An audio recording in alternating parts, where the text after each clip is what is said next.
Hello everyone, good morning. আর চলে এসেছি আবার সকাল সকাল একটা নতুন ব্লগের সাথে। আর কালকে আমাদের বাড়িতে অনেক দিন পর একটা স্পেশাল কিছু বানিয়েছিলাম, আর সেটা কি সেটা তো তোমাদের সাথে শেয়ার করতেই হবে।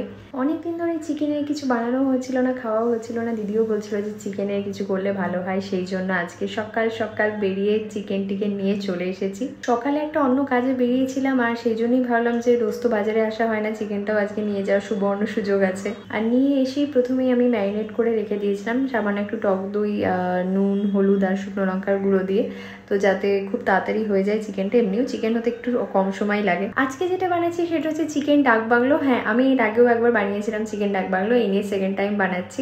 চিকেন ডাক বাংলো বা মাটন ডাক বাংলো আমি সাধারণত কলকাতার দু একটা বেঙ্গলি রেস্টুরেন্টেই দেখেছিলাম মেনুগুলো। একবার মাটন ডাক বাংলো ট্রাই করেছিলাম, ভীষণই ভালো লাগে।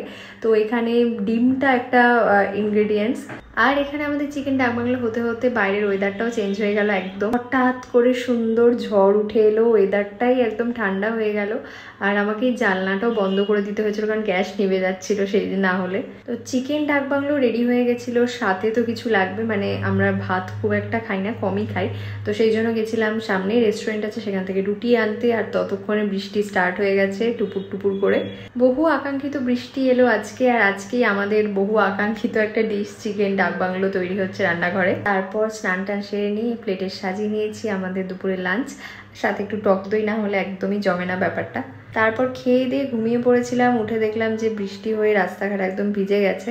আর সন্ধ্যেবেলা আমার একটু না বেরোলে একদমই ভালো লাগে না, বেরিয়েছিলাম। আর এই বৃষ্টি ভেজা রাস্তায় নিয়ে চলে এসেছিলাম চায়ের ভার।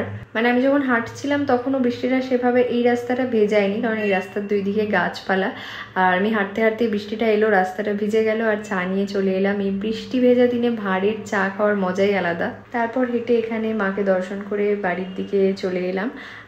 এসে ফ্রেশ ট্রেশ হয়ে খুব তাড়াতাড়ি চটজলদি আজকে বানিয়ে নিয়েছিলাম ডিনার। কিছুই না, জাস্ট দুটো ব্রাউন ব্রেডের মধ্যে একটা চিজ স্লাইস দিয়ে একটু স্যান্ডউইচ টাইপের করে নিয়েছিলাম, আর সাথে এক বাটি টক দই এবং শসাটা আমি ছোট ছোট করে কেটে এর মধ্যেই দিয়ে নিয়েছিলাম। টাটা।